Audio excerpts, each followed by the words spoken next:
తెలంగాణ కంటే ఒక 1000 రూపాయలు ఎక్కువ ఇచ్చి మరీ అంగన్వాడీ కార్యకర్తలను ఆదుకుంటామని హామీ ఇచ్చిన జగన్మోహన్ రెడ్డి ఆ తర్వాత ఆ మాట తప్పడాన్ని ఏ రకంగా చూడొచ్చంటారు?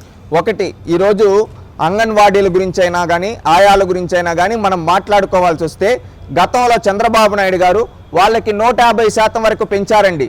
150% వరకు పెంచారు.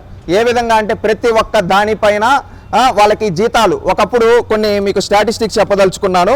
తెలుగుదేశం పార్టీ హయాంలో అంగన్వాడీ కార్యకర్త 4200 ఉన్న వాళ్ళకి 10,500 చేశాడు. అంటే 6,300 రూపాయలు పెంచారు. ఎవరు? చంద్రబాబు నాయుడు గారు ఆ రోజు అంగన్వాడీ కార్యకర్తలకు. అదేవిధంగా మినీ అంగన్వాడీ కార్యకర్తలకు అప్పుడు వరకు 2,950 రూపాయలు మాత్రమే ఇచ్చేవాళ్ళు. దాన్ని 6,000 వరకు పెంచారు. అంటే 3,050 రూపాయలు పెంచారు తెలుగుదేశం పార్టీ హయాంలో. అదేవిధంగా అంగన్వాడీ ఆయాలకు ఒకప్పుడు 2,200 మాత్రమే వస్తూ ఉంటే దాన్ని 6,000కు పెంచారు. అంటే 3,800 రూపాయలు పెంచారు. ఈ విధంగా వేతనాల్లో ఇంత డిఫరెన్స్ అనేది కనిపిస్తుంది. చంద్రబాబు నాయుడు గారు ఇంత పెంచారు, డబుల్ చేసి పెంచారు ప్రతి ఒక్కరికి. అదే జగన్మోహన్ రెడ్డి వచ్చిన తర్వాత ఏం చేశాడు తెలుసా? ఒకప్పుడు తెలంగాణతో పోటీ పడతాం, తెలంగాణతో కన్నా ఎక్కువ ఇస్తాం అన్నాడు. ఈ రోజు ఏంటంటే వచ్చిన తర్వాత ఈయన ఏంటంటే చేసింది, చంద్రబాబు నాయుడు గారు ఒకప్పుడు 2,000 ఉన్న దాన్ని 6,000 కూడా చేసిన రోజులు ఉన్నాయి. కానీ ఈ జగన్మోహన్ రెడ్డి చంద్రబాబు నాయుడు గారు పెంచిన దానికంటే కేవలం 1000 రూపాయలు మాత్రమే పెంచి వాళ్ళు ఇంకొకసారి జీతాలు పెంచండి, మాకు సక్రమంగా ఇవ్వనంటే వాళ్ళపైన లాఠీ ఛార్జీలు చేపెట్టి వాళ్ళపైన ఎస్మా ప్రకటిస్తామని చెప్పి నీచానికి దిగజారాడు జగన్మోహన్ రెడ్డి. అంటే అర్థం చేసుకోండి వాళ్ళు ఏ పరిస్థితుల్లో ఉన్నారు. అదేవిధంగా ఇంకొక మాట కూడా చెప్పాడు, ఒకప్పుడు తెలుగుదేశం పార్టీ హయాం లేకంటే నేను ఎక్కువ ఇస్తా అన్నాడు. ఈ రోజు పెంచింది ఆయన కేవలం 9.5% మాత్రమే. తెలుగుదేశం పార్టీ హయాంలో 150% వరకు పెంచితే ఈయన ప్రభుత్వంలో కేవలం 9.5% మాత్రమే పెంచాడంటే ఈయన ఏ విధంగా వాళ్ళని మోసం చేశాడు చూడండి. ఇవే కాకుండా వాళ్ళపైన అనేక వాళ్ళకి సంక్షేమ పథకాలు కూడా కట్ చేయడం జరిగింది. ఎందుకంటే మీరు అంగన్వాడీ కార్యకర్తలు కదా, మీకు మేము ఎందుకు సంక్షేమ పథకాలు ఇవ్వాలని ఈ విధంగా సంక్షేమ పథకాలు కూడా రద్దు చేసిన వ్యక్తి ఎవరంటే ఈ జగన్మోహన్ రెడ్డి.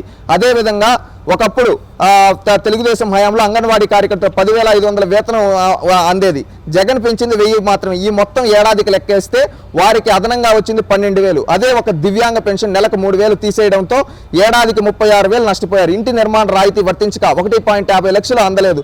ఇళ్ల పట్టాలు ఇవ్వకపోవడంతో లక్షల్లో కోల్పోయారు. ఇక విద్యా దీవెన, వసతి దీవెన అంతకు పిల్లల భవిష్యత్తు ఇబ్బందుల్లో పడింది. అంటే అర్థం చేసుకోండి, జగన్మోహన్ రెడ్డి కేవలం ఈ అంగన్వాడీ జీతం చూపించి వాళ్ళ పిల్లలకు రావాల్సిన వసతి దీవెన, విద్యా దీవెన ఆపేశాడు.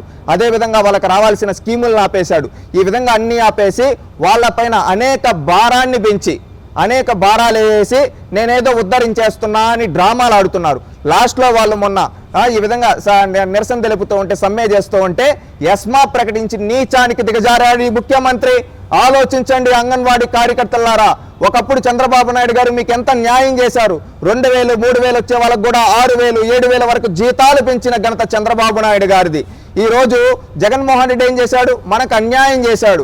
అందుకని ప్రతి ఒక్క అంగన్వాడీ కార్యకర్తలు, ప్రతి ఒక్క మహిళ ఆలోచించి మే 13వ తేదీ ఓటేయండి రాష్ట్ర భవిష్యత్తు కోసం. ఎందుకంటే మిమ్మల్ని రోడ్లపైకి వీడ్చి ఈ మంత్రులు మిమ్మల్ని ఏ విధంగా వేధించారో గుర్తు చేసుకోండి. వీళ్ళ పార్టీ ఎమ్మెల్యేలు మిమ్మల్ని ఏ విధంగా వేధించారో గుర్తు చేసుకోండి. ఇవన్నీ గుర్తు చేసుకొని మీరు ఓటు వేయండి. మీ పిల్లల భవిష్యత్తు కోసం, రాష్ట్ర భవిష్యత్తు కోసం ఓటేయండి. మే 13వ తేదీ కూటమి కొట్టేసి రాష్ట్రాన్ని గెలిపించుకున్నాం. రాష్ట్రం గెలవాలంటే జగన్ పోవాలి.